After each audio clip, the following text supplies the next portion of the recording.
Assalamualaikum warahmatullahi wabarakatuh. Saya Umita Sari, MPM 2022-024, kelas A11, Program Studi Teknologi Pendidikan, Fakultas Keguruan dan Ilmu Pendidikan, Universitas Batu Raja. Saya akan mempresentasikan tugas mata kuliah teori belajar tentang teori humanistik, pertemuan ke-9 dan pertemuan ke-10. Yang akan saya bahas adalah yang pertama, konsep belajar menurut teori belajar humanistik. Yang kedua, pandangan Klopf terhadap belajar. Yang ketiga, pandangan Hani dan Manfred terhadap belajar. Yang keempat, pandangan Bloom dan Cartwell terhadap belajar. Yang kelima, pandangan Habermas terhadap belajar. Dan yang terakhir, aplikasi teori dalam pembelajaran. Pengertian belajar menurut teori humanistik. Menurut teori humanistik, proses belajar harus dimulai dan ditunjukkan untuk kepentingan memanusiakan manusia itu sendiri. Oleh sebab itu, teori belajar humanistik sifatnya lebih abstrak dan lebih mendekati bidang kajian filsafat, teori kepribadian, dan psikoterapi daripada bidang kajian psikologi belajar. Teori humanistik sangat mementingkan isi yang dipelajari daripada proses belajar itu sendiri. Teori belajar ini lebih banyak berbicara tentang konsep-konsep pendidikan untuk membentuk manusia yang dicita-citakan, serta tentang proses belajar dalam bentuknya yang paling ideal.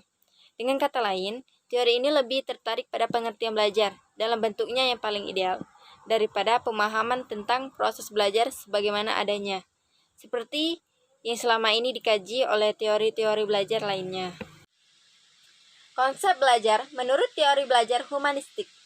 Teori humanistik berpendapat bahwa teori belajar apapun dapat dimanfaatkan asal tujuannya untuk memanusiakan manusia, yaitu agar mencapai aktualisasi diri, pemahaman diri, serta realisasi diri orang yang belajar secara optimal. Pemahaman terhadap belajar yang diidealkan menjadikan teori humanistik dapat memanfaatkan teori belajar apapun, mau itu teori belajar kognitif atau teori belajar lainnya. Teori humanistik dengan pandangannya yang elektrik, yaitu dengan cara memanfaatkan atau merangkumkan berbagai teori belajar dengan tujuan untuk memanusiakan manusia itu sendiri. Bukan saja mungkin untuk dilakukan, tetapi justru harus dilakukan. Pandangan Klopf terhadap belajar. Klopf, seorang ahli penganut aliran humanistik, membagi tahap-tahap belajar menjadi 4, yaitu yang pertama, tahap pengalaman konkret. Pada tahap paling awal ini, dalam peristiwa belajar, adalah seseorang mampu atau dapat mengalami suatu peristiwa atau suatu kejadian sebagaimana adanya. Ia dapat melihat dan merasakannya, dapat menceritakan peristiwa tersebut sesuai dengan apa yang dialaminya. Tahap kedua, tahap pengamatan aktif dan reflektif. Tahap kedua ini dalam peristiwa belajar adalah bahwa seseorang makin lama akan semakin mampu melakukan observasi secara aktif terhadap peristiwa yang dialaminya. Ia mulai berupaya untuk mencari jawaban dan memikirkan kejadian tersebut. Yang ketiga, tahap konseptualisasi. Tahap ketiga ini dalam peristiwa belajar adalah seseorang sudah mulai berupaya untuk melakukan abstraksi, mengembangkan suatu teori, konsep, atau hukum serta prosedur tentang sesuatu yang menjadi objek perhatiannya. Tahap terakhir adalah tahap eksperimentasi aktif. Tahap terakhir ini dari peristiwa belajar menurut Klopf adalah melakukan eksperimentasi secara aktif. Pada tahap ini, seseorang sudah mampu mengaplikasikan konsep-konsep, teori-teori, atau aturan-aturan ke dalam situasi nyata. Tahap belajar demikian dilukiskan oleh Klopf sebagai suatu siklus yang berkesinambungan dan berlangsung di luar kesadaran orang yang belajar. Pandangan Hani dan Manfred terhadap belajar.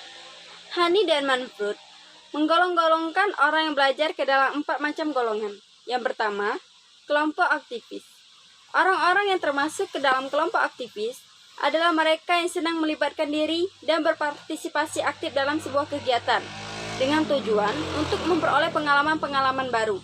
Orang-orang tipe ini mudah diajak berdialog, memiliki pemikiran terbuka, menghargai pendapat orang lain, dan mudah percaya pada orang lain.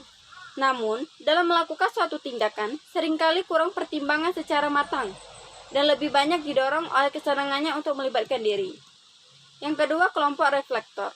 Mereka yang termasuk ke dalam kelompok reflektor mempunyai kecenderungan yang berlawanan dengan mereka yang termasuk aktivis. dalam melakukan suatu tindakan. Orang-orang tipe reflektor sangat berhati-hati dan penuh pertimbangan. Pertimbangan, baik, buruk, dan untung rugi selalu diperhitungkan dengan cermat dalam memutuskan sesuatu. Orang-orang demikian tidak mudah dipengaruhi sehingga mereka cenderung bersifat konservatif.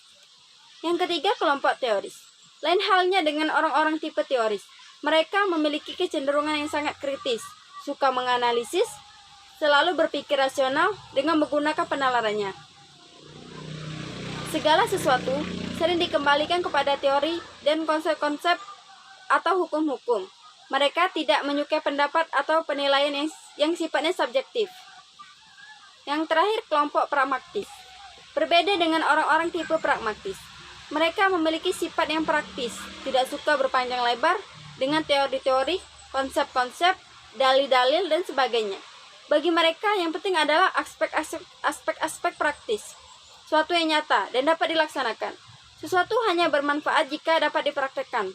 Teori, konsep, dalil memang penting, tetapi jika itu semua tidak dapat dipraktekkan, maka teori, konsep, dalil, dan lain-lain tidak ada gunanya. Bagi mereka, sesuatu adalah baik dan berguna jika dapat dipraktekkan dan bermanfaat bagi kehidupan manusia.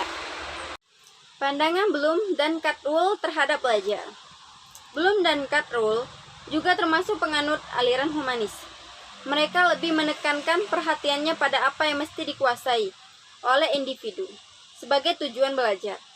Setelah melalui peristiwa-peristiwa belajar, tujuan belajar yang dikemukakannya dirangkum ke dalam 3 kawasan yang dikenal dengan sebutan taksonomi Bloom. 3 kawasan dalam taksonomi Bloom yaitu: yang pertama, domain konektif. Terdiri dari 6 tingkatan, yaitu yang pertama, pengetahuan dengan cara mengingat atau menghafal. Yang kedua, pemahaman dengan cara menginterpretasikan. Yang ketiga, aplikasi dengan cara menggunakan konsep untuk memecahkan masalah. Yang keempat, analisis dengan cara menjabarkan suatu konsep. Yang kelima, sintesis dengan cara menggabung-gabungkan bagian-bagian konsep menjadi suatu konsep utuh. Yang terakhir, evaluasi dengan cara membandingkan nilai-nilai, ide, metode, dan sebagainya. Yang kedua, domain psikomotor.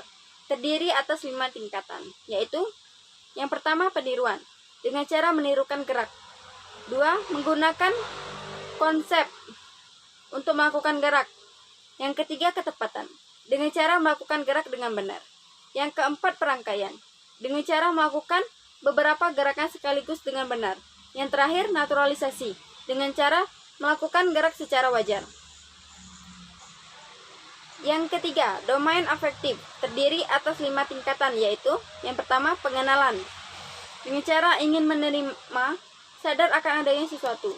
Yang kedua, merespon dengan aktif berpartisipasi. Yang ketiga, penghargaan dengan cara menerima nilai-nilai setia kepada nilai tertentu. Yang keempat, pengorganisasian dengan cara menghubung-hubungkan nilai yang dipercayainya. Yang terakhir, pengamalan dengan cara menjadikan nilai-nilai sebagai bagian dari pola hidupnya. Pandangan Habermas terhadap belajar. Tokoh humanis lain adalah Habermas. Menurutnya, belajar baru akan terjadi jika ada interaksi antara individu dan lingkungannya. Lingkungan belajar yang dimaksud di sini adalah lingkungan alam maupun lingkungan sosial, sebab antara keduanya tidak dapat dipisahkan. Dengan pandangannya yang demikian, ia membagi tipe belajar menjadi 3, yaitu yang pertama, belajar teknis atau technical learning. Yang dimaksud belajar teknis adalah belajar bagaimana seseorang dapat berinteraksi dengan lingkungan alamnya secara benar. Pengetahuan dan keterampilan apa yang dibutuhkan dan perlu dipelajari agar mereka dapat menguasai dan mengelola lingkungan alam atau sains amat dipentingkan dalam belajar teknis. Yang kedua, belajar praktis atau practical learning. Yang dimaksud dengan belajar praktis adalah belajar bagaimana seseorang dapat berinteraksi dengan lingkungan sosialnya, yaitu dengan orang-orang di sekelilingnya dengan baik. Kegiatan belajar ini lebih mengutamakan terjadinya interaksi yang harmonis antara sesama manusia. Yang terakhir adalah belajar emansipatoris atau emancipator learning. Lain halnya dengan belajar emansipatoris yang menekankan upaya agar seseorang mencapai suatu pemahaman dan kesadaran yang tinggi akan terjadinya perubahan atau transformasi budaya dalam lingkungan sosialnya. Dengan pengertian demikian, maka dibutuhkan pengetahuan dan keterampilan serta sikap yang benar untuk mendukung terjadinya transformasi kultural tersebut. Untuk itu, ilmu-ilmu yang berhubungan dengan budaya dan bahasa amat diperlukan. Pemahaman dan kesadaran terhadap transformasi kultural inilah yang oleh Habermas dianggap sebagai tahap belajar yang paling tinggi, sebab transformasi kultural adalah tujuan pendidikan yang paling tinggi. Aplikasi teori belajar humanistik dalam kegiatan pembelajaran. Menurut teori ini, agar belajar bermakna bagi siswa, diperlukan inisiatif dan keterlibatan penuh dari siswa itu sendiri. Maka, siswa akan mengalami belajar experiential atau experiential learning. Aplikasi teori humanistik dalam kegiatan pembelajaran cenderung mendorong siswa untuk berpikir induktif. Teori ini juga amat mementingkan faktor pengalaman dan keterlibatan siswa secara aktif dalam belajar. Contohnya, misalnya, guru bahasa Indonesia memberikan tugas kepada para siswa untuk membaca sebuah cerita rakyat yang berjudul Malin Kundang. Melalui tugas itu, siswa tidak hanya diharapkan memahami isi bacaan tersebut, tetapi juga memperoleh kesadaran antar pribadi yang lebih baik dengan jalan guru membahas nilai-nilai yang terkandung dalam cerita rakyat tersebut. Sehingga siswa tahu bagaimana seharusnya memperlakukan orang tua dalam kehidupan sehari-hari dan bersikap yang baik kepada ibunya dalam kehidupan sehari-hari. Baiklah, mungkin itu saja yang dapat saya sampaikan. Semoga bermanfaat. Apabila saya ada kesalahan, saya mohon maaf. Kepada Allah saya mohon ampun. Saya akhiri. Wabillahi taufiq wal hidayah. Wassalamualaikum warahmatullahi wabarakatuh.